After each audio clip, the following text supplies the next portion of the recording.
आप सभी को नववर्ष और चैत्र नवरात्रे के पहले नवरात्रे की बहुत ढेरों सारी शुभकामनाएं। सुबह उठते ही आज हम पापा के फ्रेंड से मिले और उठते ही दादी के साथ बात करी। मैं तो बदल गई।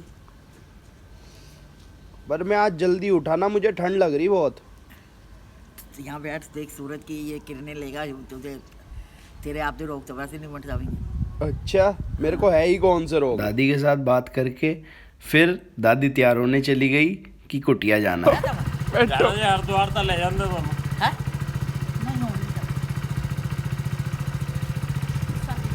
फूल कहाँ है? फूल कहाँ है?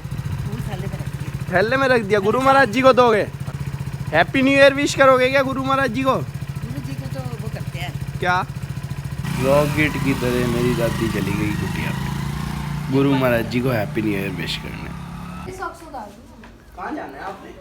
हम झोले जा रहे हैं ट्रेन पे? आपने भी फटाफट से सॉक्स उतार दिए, शूज में रख दो आप। आ जाओ। इन बच्चों के चरण धोते धोते मैंने इनको इतना समझाया कि हम कंजकों पे चरण क्यों धोते हैं देवियों के, क्योंकि हमारे समाज में हमें ये सिखाया जाता है कि हमें नारी शक्ति की, वुमेन की बहुत रिस्पेक्ट करनी है और उन्हें बहुत रिस्पेक्टफुली ट्रीट करना है। यही हम अपनी संस्कृति अपने बच्चों को सिखाएंगे, उनसे भी देवियों के पैर धुलवाएंगे तो उनको भी यह धीरे धीरे रियलाइज़ होना शुरू होगा कि हमें भी अपनी बहनों की, अपनी वाइफ की या अपनी माँ की रिस्पेक्ट करनी होती है।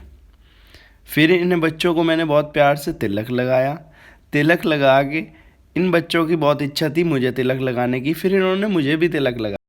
फिर ये मेरे बच्चे मेरे से क्वेश्चन करने लगे कि भैया नवरात्रों के तो लास्ट दिन कंजकें बैठती हैं, आपने हमें फर्स्ट डे क्यों बिठाया है? तो मैंने उनको आंसर दिया, शायद वो इनको ना समझ आए पर आपको ज़रूर समझ आएगा कि जब मुग़लों ने हमारे देश पे कब्जा कर लिया था या ब्रिटिशर्स हमारे ऊपर हावी हो गए थे, उस दौरान हम लोग फाइनेंशियली स्टेबल नहीं थे। उससे पहले हम लोग 9 दिन के लिए कंजकें बिठाते थे, पर फाइनेंशियल अनस्टेबिलिटी के कारण हमने एक दिन बिठा के ही गुजारा किया और आज हम फाइनेंशियली स्टेबल होने के बावजूद भी 9 दिन नहीं बिठा रहे हैं।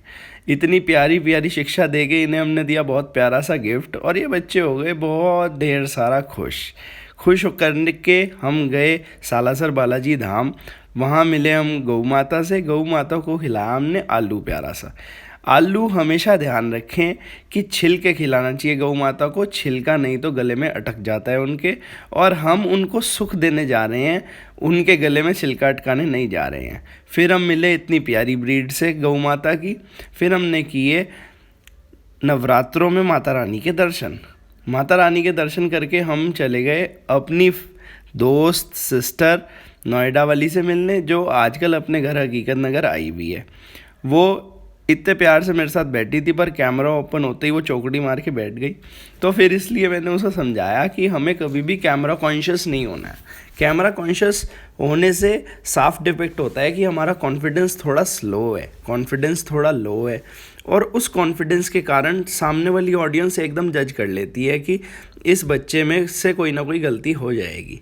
इसे इतना सारा प्यार से एक्सप्लेन करके बहुत सारी मस्ती करी इसके साथ, मस्ती करके इसको साथ में ये भी बताया कि नववर्ष का दिन है आज। तो इसने मेरे से बहुत प्यारा सा क्वेश्चन पूछा कि आकाश भैया न्यू ईयर तो होके चला गया? तो मैंने इसको समझाया कि हिंदू धर्म का न्यू ईयर तो अभी होता है और ट्रीज़, प्लांट्स सब पे न्यू लीव्स आती हैं, फ्लावर्स आते हैं, तो वो इसलिए आते हैं क्योंकि वो भी वेलकम करते हैं हमारे न्यू ईयर का। ब्रिटिशर्स वाले न्यू ईयर का कोई वेलकम नहीं करता। फिर हमने हमारी 3 महीने की गुड़िया को उठाया, उससे भी थोड़ा सा आशीर्वाद लेके उसके चरण जल को लगवा के उस जल को ग्रहण किया।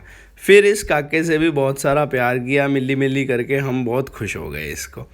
फिर हम शॉप पे गए, शॉप पे भी हमारा एक दोस्त हमारे से मिलने आ गया। उसके बाद हम गए रामकथा में किया एंजॉय।